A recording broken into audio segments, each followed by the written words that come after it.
Good morning mga Cheng. Ayan, nandito ako sa labas. Hindi ako pumasok today. What?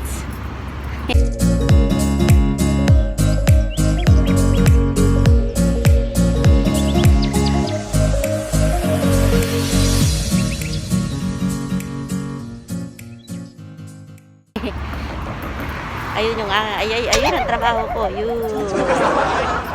Andun sila ngayon. Ako eto nagliliwaliw sa labas. Di naman. Kailangan ko kasi pumunta sa doktor.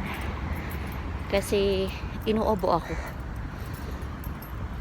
3 days na yata akong inuubo. Tapos sumasabay na rin yung sakit ng ulo ko. So magpa-check up. Kasi yung roommate ko natatakot na din.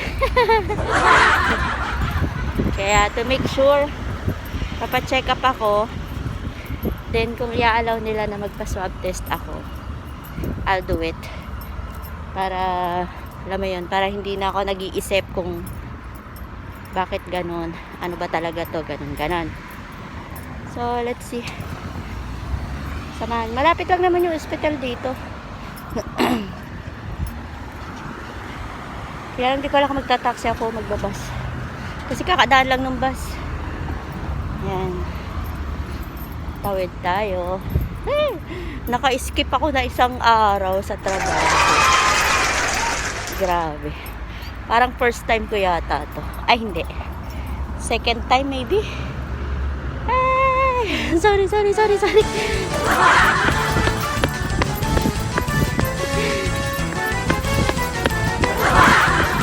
Parang second time ko yata ginawa to kasi yun nga, lagi naman sakit ang ulo yung problema ko.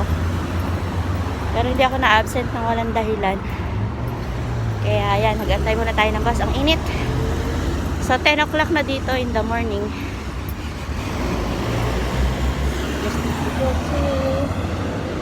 Antay tayo konti ng bus. Tagal ng bus.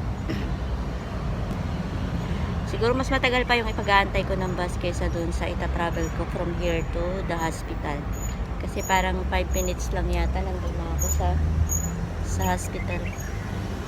Nalala ko nung una magpa-swab test kami. So, lahat kami sa school inano ng swab test.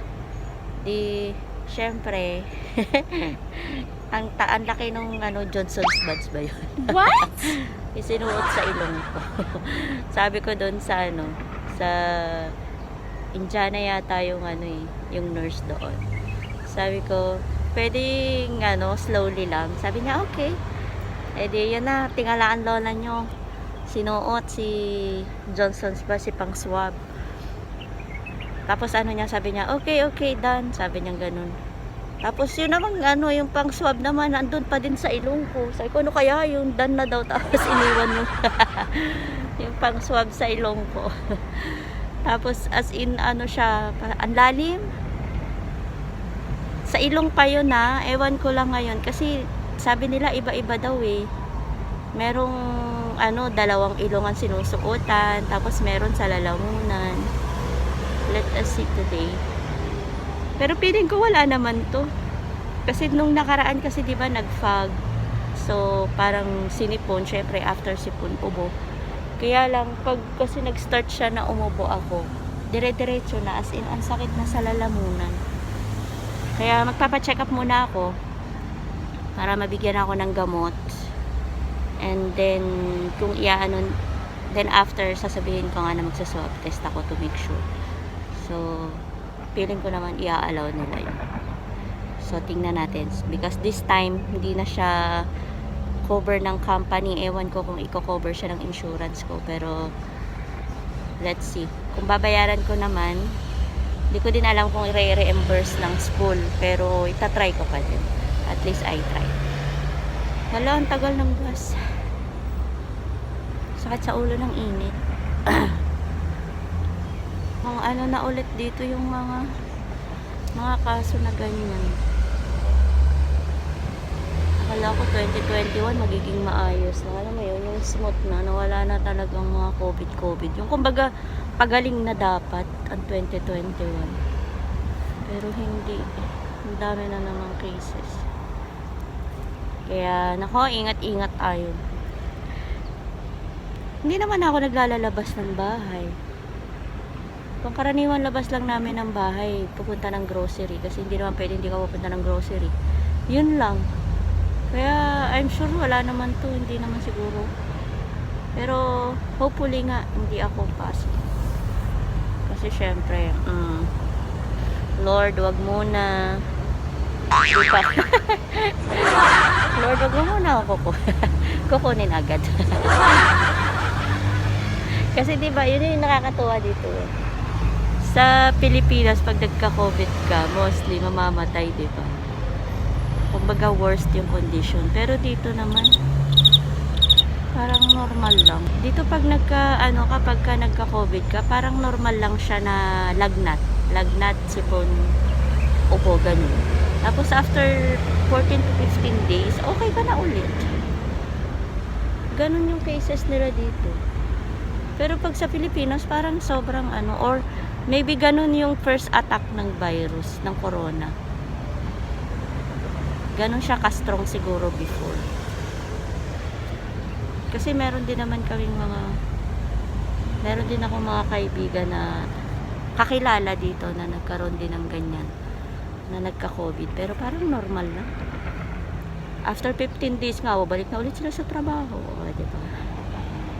Bilis. Ay nako, wala pa rin yung bus. Update ko kayo maya-maya ha, pag dumating yung bus natin. Few minutes later.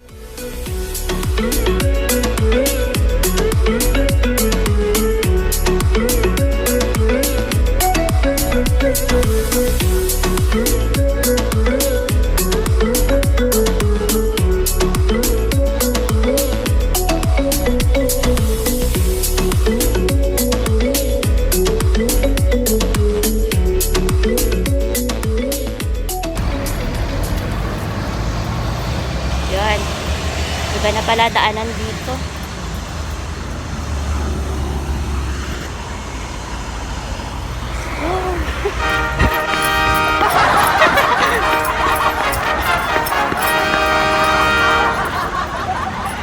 Mahuhuli ako.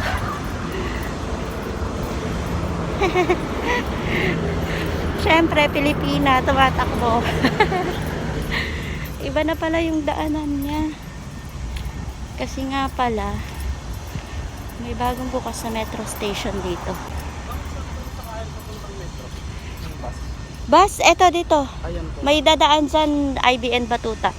Anong control yung number? 46. F46? F46. So, ayan, lalakad tayo papunta sa ospital. Kasi dati, pag nagbus ka, doon ka nagbababa mismo sa ospital. Eh, dito nga pala, nagbukas ng bagong metro station. May bagong metro station, pero hindi pa siya bukas. So, yun yung binabaan ko kanina. Kaya medyo malayo siya sa ospital. At kailangan mong lakarin. Ari-ari. Lakad lang tayo. Medyo mainit. Ay, kasi naman itong COVID natin. Hindi pa umalis eh. Hindi pa nakontento sa 1 year.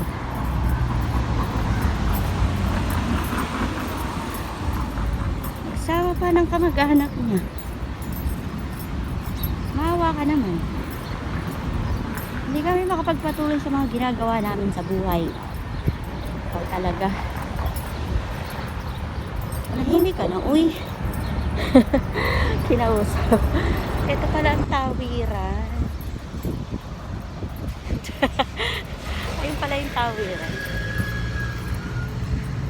Tumawid ako dun sa Alangan, putsik. Buti na lang walang pulis. Kung may pulis, fine. Oh, wala na nga sinahod. Dadagdagin pa ang bayarin. Ginoo. Minsan umiiral talaga katangahan ko eh. Lagi yan. Basta may ginawa akong isang bagay or may pinuntahan ako, hindi pwedeng hindi ko kasama si Katang. katangahan. Pinapairal palagi katangahan. Lalo na ngayon. First time ko magpapa-check up. Hindi ko alam kung saan ako pupunta. Sa emergency ba? Or kasi dito dati nagpa-check up ako by appointment. So, let's see now. Pag walang appointment, di ko alam. Natin magtanong tayo sa security. Andito na ni.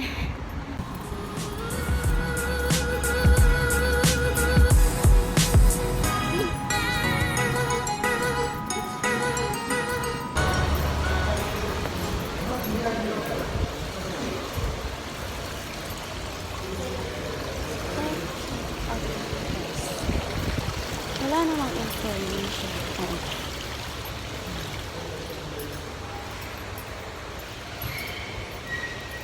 Hi, good morning. I just want to make a check-up. Check out which doctor, ma'am? No, I don't have any doctor. What is the complaint? I have cough and headache. Headache. Then 3 days. Emergency? Thank you.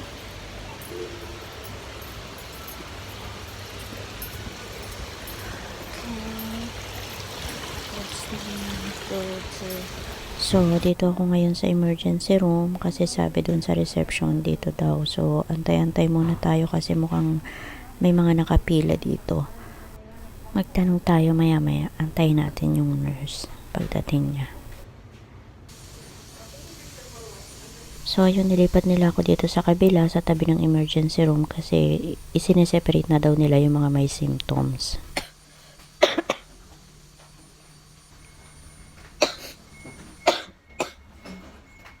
So, ayun, na-check up na ako ng doktor. Binigyan na niya ako ng gamot sa ubo at saka sa sipon. So, sabi niya, ni-required niya na mag-swab test na nga daw ako kasi dahil sa trabaho ko. So, ngayon, aantayin ko yung approval ng insurance. Then, after that, go na ako sa pagsuswab test.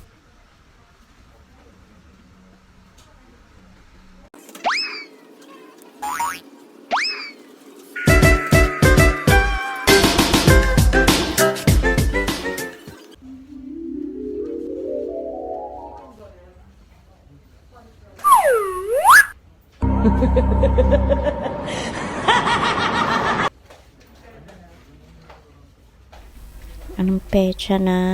Ang tagal naman. Nilulumot na ako dito. Anong oras niyo ba ako tatawagin?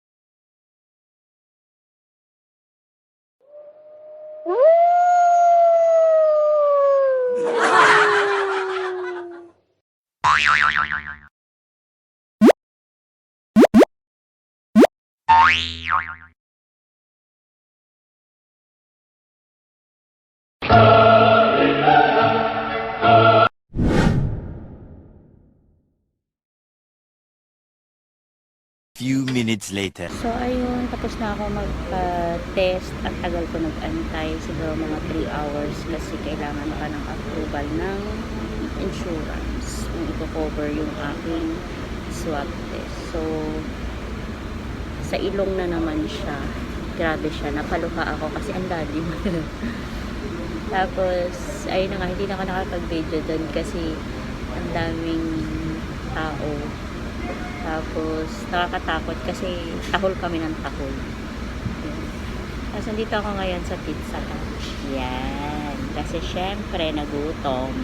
Kain muna kasi walang pagkain sa bahay. So, yun. Binigyan ako ng gamot and covered din siya ng insurance. Ano na nga yun? Meron ako gamot sa ubo, gamot sa allergy, at saka sa mga pain. Yan. So, 5 days ko sila iinumin. Ayan. Hydrochloride. 5 days ko siya iinumin. Tapos, yung resulta ka pala ng test sa bukas pa malalaman. Within 24 hours yata. So, hindi ako pwedeng lumabas hanggat hindi lumalabas yung result, yung negative result. So, hopefully negative naman kasi hindi naman ako nagkaroon na interact. Hindi naman ako nag-interact sa ibang tao na may positive na. Sana allergy lang ito. Sana, pray for me guys.